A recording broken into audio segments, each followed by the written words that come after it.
Well, we have a lot of things we're going to talk about today. Kinsey, thank you so much for that warm introduction. But of course, today we're going to talk about how to keep your data secure, where to even start. We're going to talk about compliance in all industries. And we'll try and dive deep into these subjects specifically. About me, you heard the gist of it. Nothing too special, but some things that Kinsey may have not mentioned is, of course, I'm a Little League coach. I coach here at the local Boys and Girls Club, kindergarten, first grade through sixth grade, all different kinds of sports.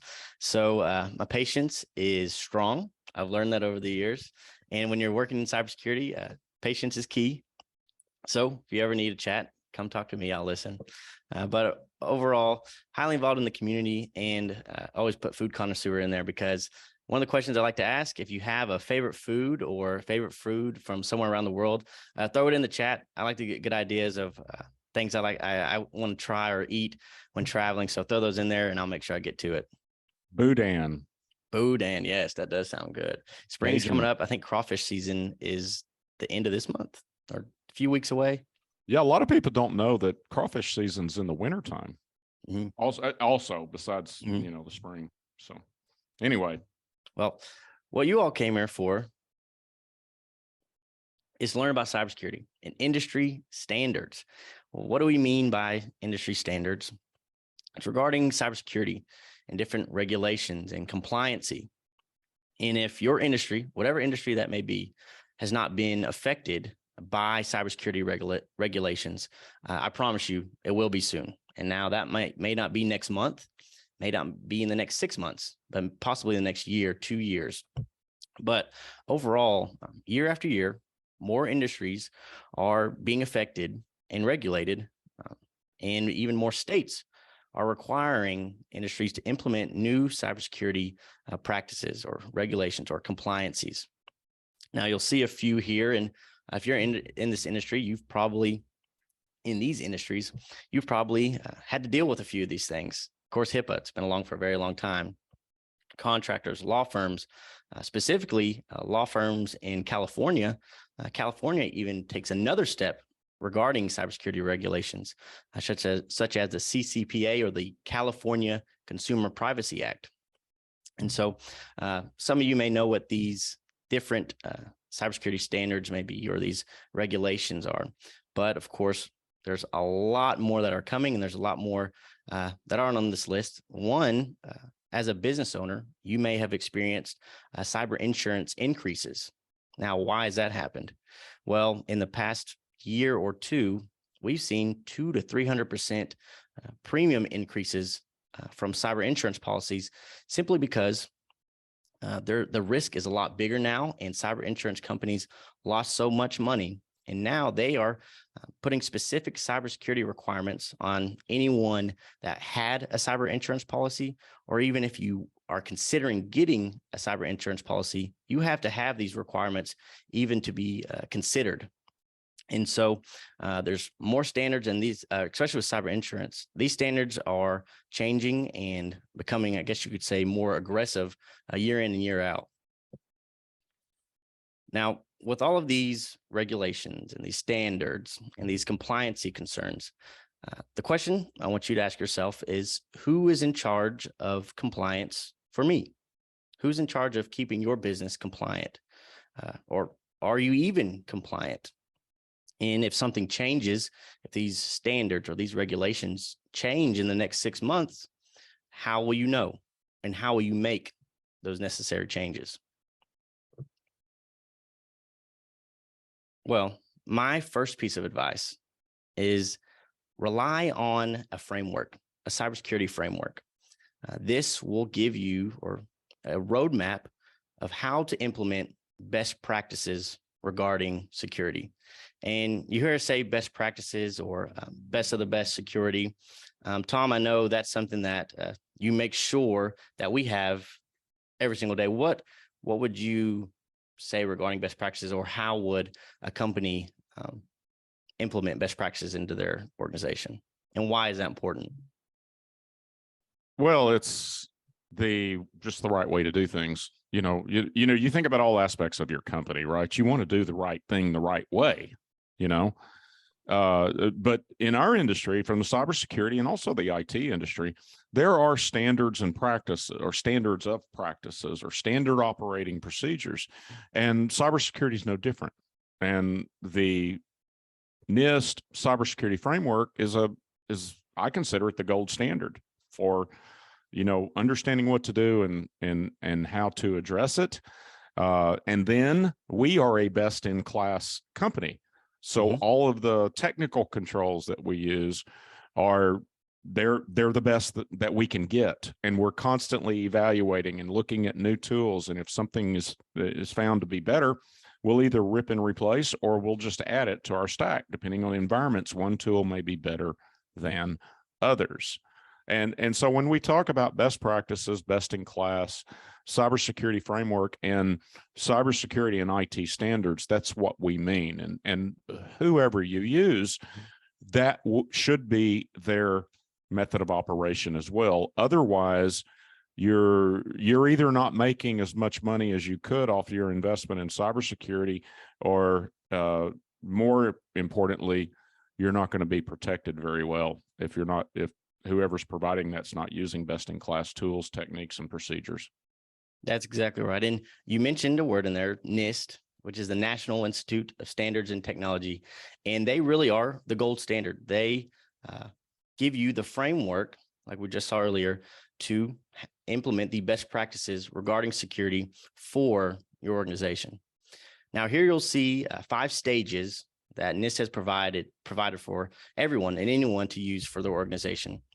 And it really gives the 5 steps of what you need to do to build your cybersecurity plan, implement it, and then, of course, have it monitored and used the correct way. And now the first step is identify. Now, Tom, I know you have a good example when you talk about this, about a captain in a ship. You have to understand what's on a ship, where your vulnerabilities are. Talk a little bit about that.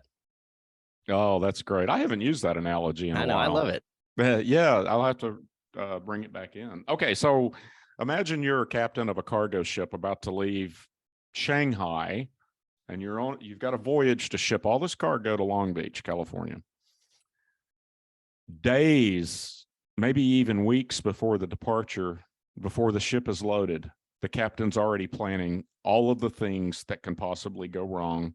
He's planning the voyage, the navigation, checking the weather up to and during the voyage itself. He's watching the cargo being loaded, because it has to be loaded properly, both from a content perspective and also ship load. You don't want to list to the side because it's not balanced. And one cargo container can weigh a whole lot different than another one.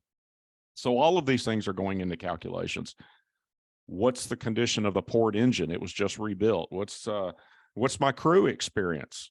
Are they relatively inexperienced, or have they never sailed through bad weather? Well, if they've never sailed through bad weather, we're going to have to make an adjustment to our course. And the same thing happens it's not just cybersecurity. It's really part of life. It's risk management and mitigation. And this NIST CSF gives you a step-by-step control to cover many, if not all, of the things that needs to be considered in both the risk assessment all the way through the deployment and the practice of protecting your firm. That's exactly right. That's the perfect example. And we understand that cybersecurity, sometimes it can be overwhelming. There's tons of tools, and there's a bunch of different resources and things that you can use.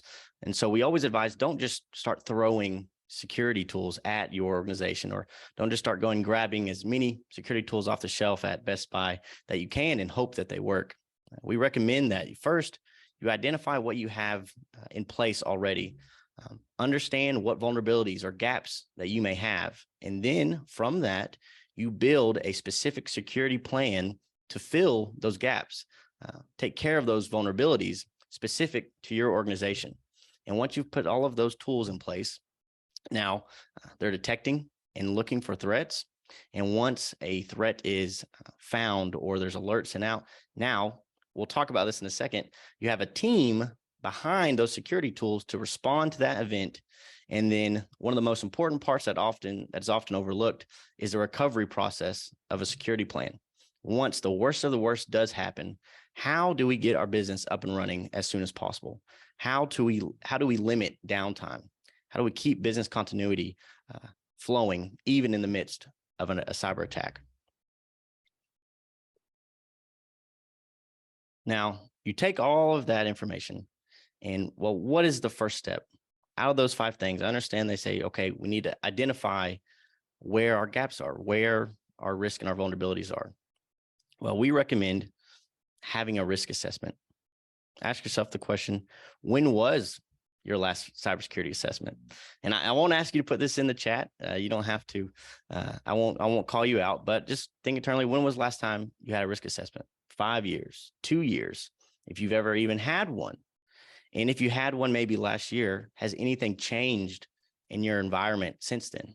Have you added employees, new hardware, new tools, moved locations?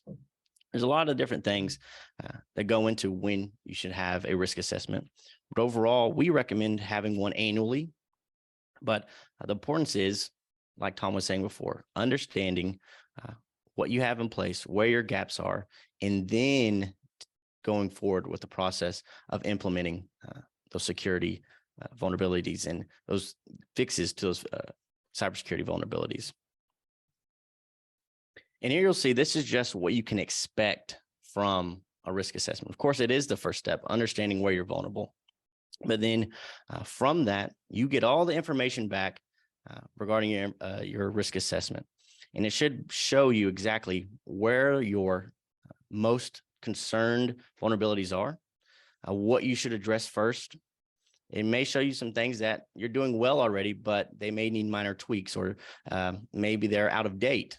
Tom said that when we talk about best practices and best tools to use, we heard about a tool called LastPass. It was a password manager, and there's lots of different password managers out there, but recently they had a very large breach because of their certain security tools and encryption that they use.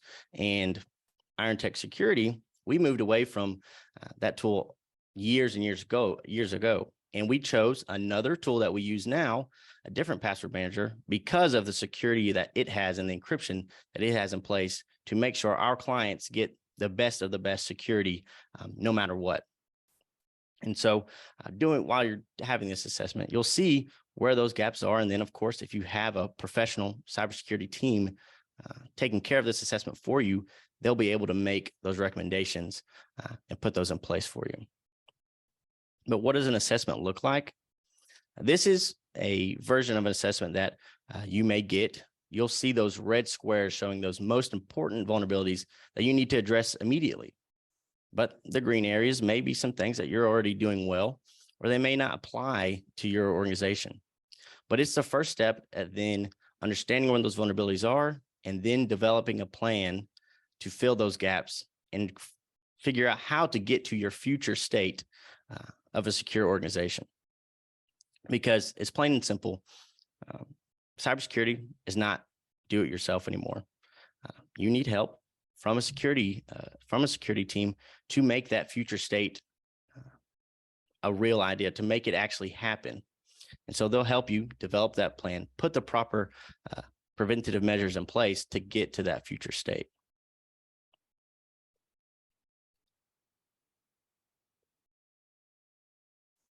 And the most important part, especially as we're talking about a cybersecurity team, is implementing that plan.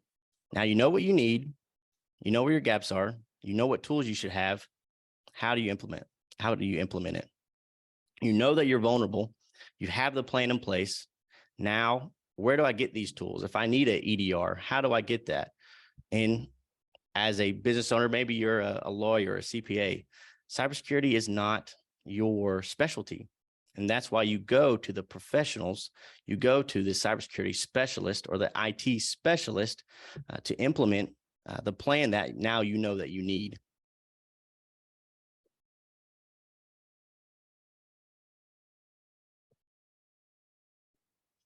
And this right here is one of the most important parts of the whole 5 stages, is that continuously monitoring threats. You've to understand what your vulnerabilities are.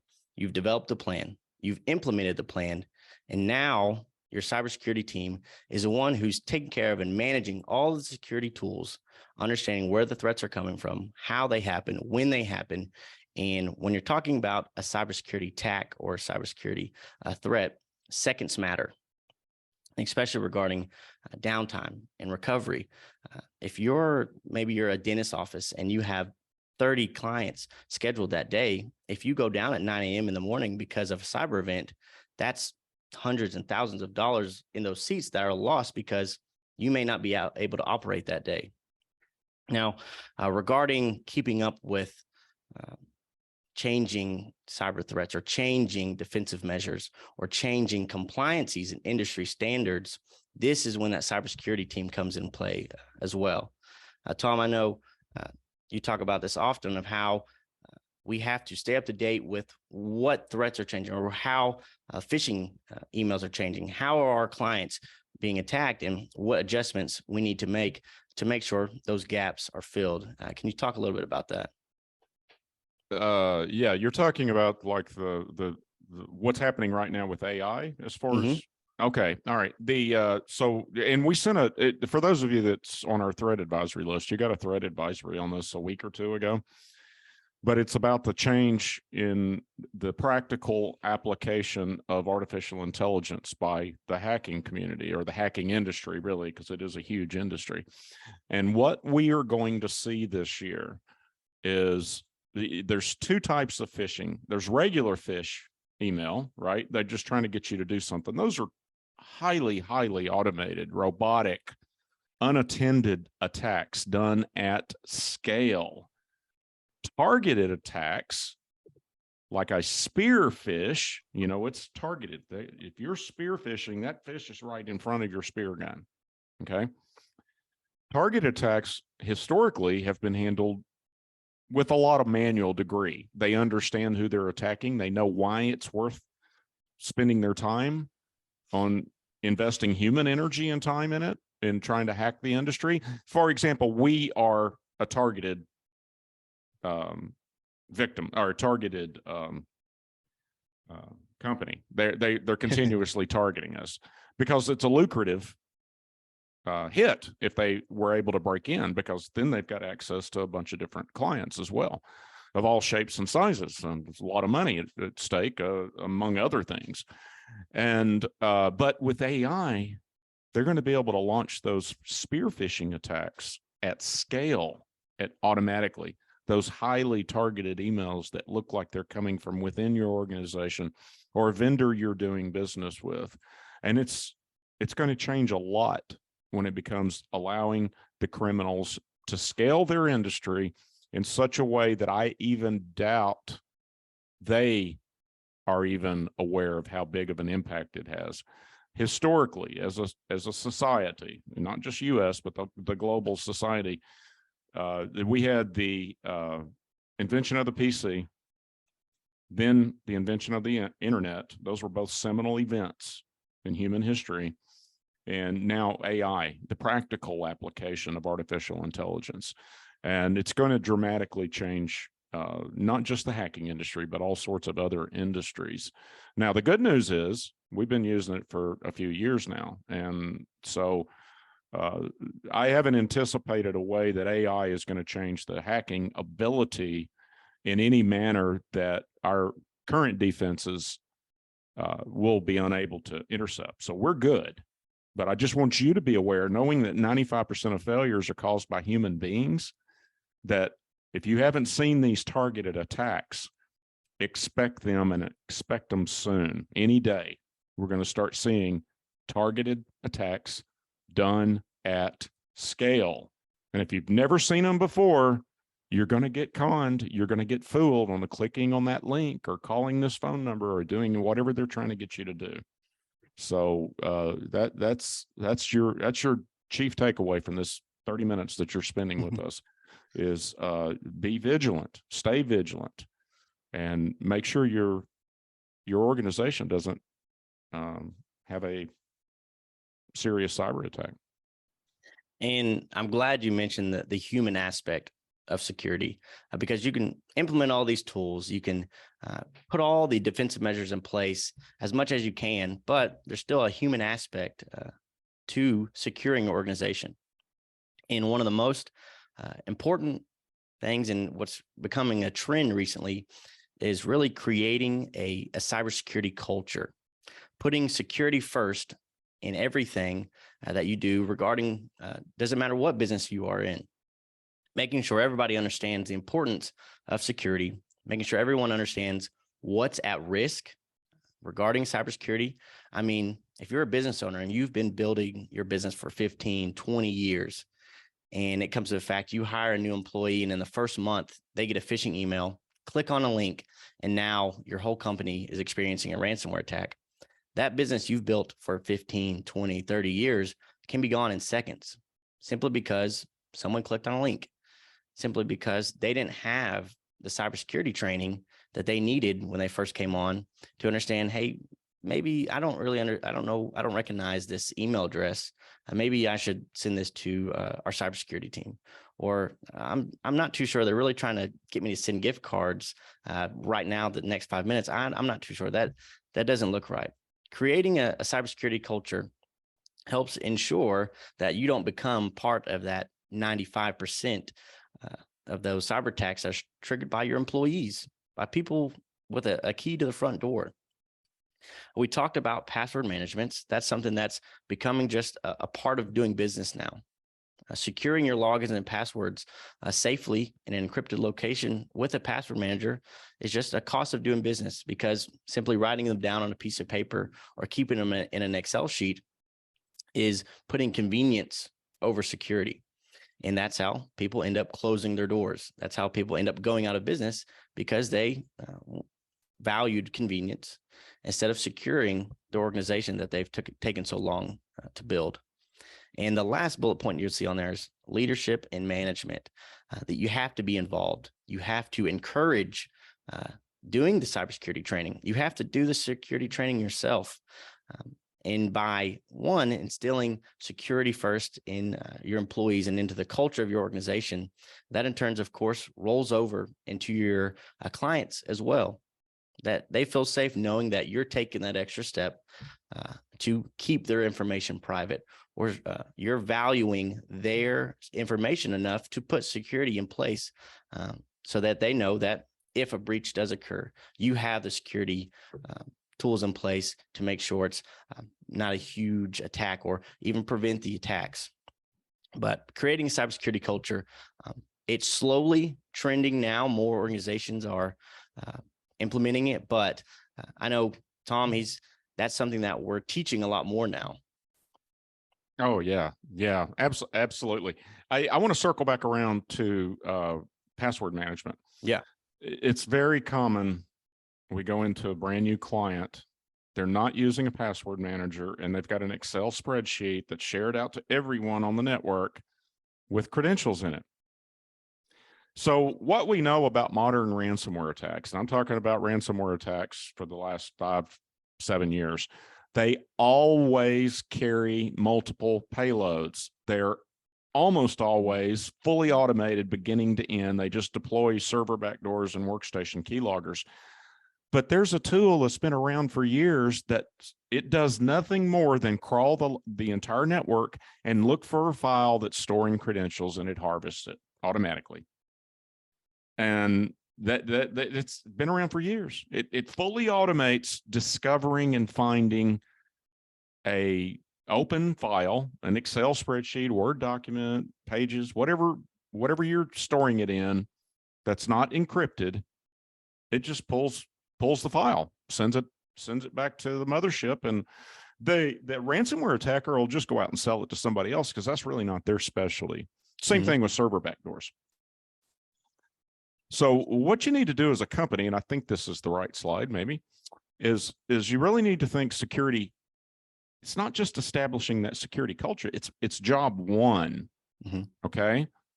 So what that means is, and the really smart managers and leaders already know this, and I'm not saying you're not smart, but because it is a trending thing now that we're really seeing a big move in the way the org charts are structured, and the forward thinking organizations are not treating cybersecurity as a plug-in to IT. They're flipping it. They're treating IT as a plug-in to cybersecurity. And there's a lot of reasons for that. And it goes back decades. Now, this will quickly change because everyone's beginning to do this now. And so consequently, and we do IT management. Of course, we're security first. And if your IT company is not security first, then the priorities put on IT, just make it run, improve productivity, improve profitability. And all of those things are all well and good. And that's what the investment in IT is for. And that's what they should be doing. But if you're doing that at the expense of security, then like Davin said, you're simply trading productivity and efficiency for security. And that does not work these days. You've got to be security first. And you're going to implement secure processes and technology and procedures that are hassle. Very rarely is a procedure or whatever implemented from a security standpoint that it actually improves productivity. You got to get over that hump. It's like getting in a car. You just automatically buckle up. Yeah. Right. You don't even think about it. But, Davin don't remember this, but I remember when all these laws were passed to wear a seatbelt, and how many people grumbled about it and said, I'm not going to do it. It's too much of a hassle. It's uncomfortable. All these millions of reasons. And now what? Nobody even thinks twice about it. Yeah. So, and that's the way your culture needs to be. And that's why continuous cybersecurity training is very important, because we know 42% of your staff is going to get, they're going to get fatigue from thinking about security. They're going to get apathy towards the concept because it is a little bit of a hassle. And that's where leadership and management comes in. Don't exempt, if you own the company, you don't get to exempt yourself from security awareness training. Now, maybe if you're me and you've written books on cybersecurity, you can do that. But I'm the exception to the rule. And even I should do it, because I get fooled when we test each other. We test ourselves, and that's part of awareness. And so please don't, 95% are triggered by the staff. You have to put all of these things in place, all these technical protection controls and all these administrative controls over password complexity. The vast majority of those is for two reasons. Number one is we practice defense in depth. That means we're basically going to assume a layer of defense is going to bend or break. So we're backing up that, and we're backing up that. But mostly it's to protect from the human error that's inevitable. That's the big deal. That's why we have to do all of these things, because these are nothing more than con jobs, and anyone can fall for them. Anyone.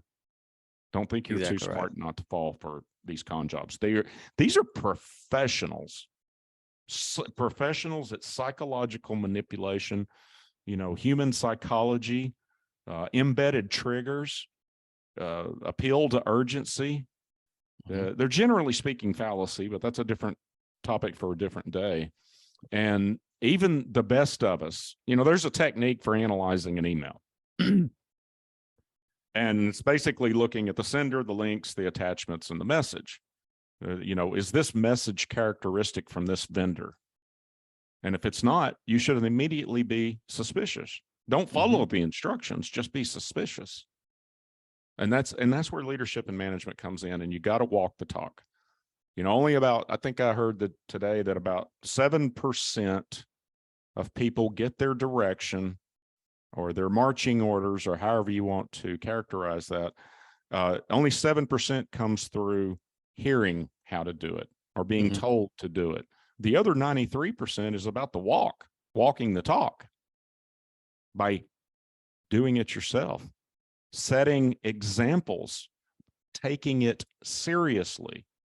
And that's what the leadership and management involvement is all about. And we can do everything we can, but if you don't embed this into your culture, We don't have control over your culture. You do. And if you don't embed it in your culture and take it seriously, then your risk profile is going to be higher. You're going to be at a higher risk of being hacked. It's that simple. That's exactly right. And I know we've covered a lot of things today. We talked about the framework, the 5 stages that you need to take to implement and develop your security plan. But our job as cybersecurity specialists, as Iron Tech Security, as an MSSP, is to make this as easy as possible for your organization to get started. And so we do have a special offer today, and it's helping you with that first step, to keeping your data secure and overall helping you become compliant. You'll see here, there's a meeting link in the email below, but we're offering a free security and risk assessment. That's that first step, understanding what vulnerabilities you have, what gaps you have, and then we even help you with the recommendations of how to fill those gaps and how to address those vulnerabilities. And the whole thing, we can even implement the security tools and manage the security tools for you. But that first step, security and risk assessment, it takes maybe an hour out of your time, most likely less. If you have an IT provider, we invite them to join that conversation, join that meeting. But it is an easy first step to overall securing your organization. And we'll have the assessment or the audit just like you see below. If you have any questions or concerns, or want to know a little bit more about us or what that assessment entails, throw a question in the chat or send an email. Feel free to call me at any time. That number goes directly to my cell phone right next to me.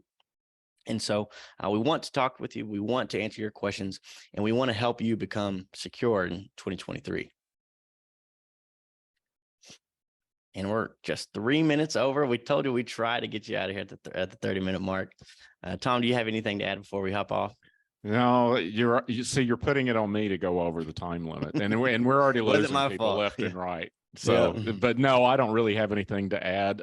Just stay vigilant. Stay vigilant. I think I got that on my t-shirt right now. There it is. There it is. All right. Good job, Devin. Thanks a lot. Thank you.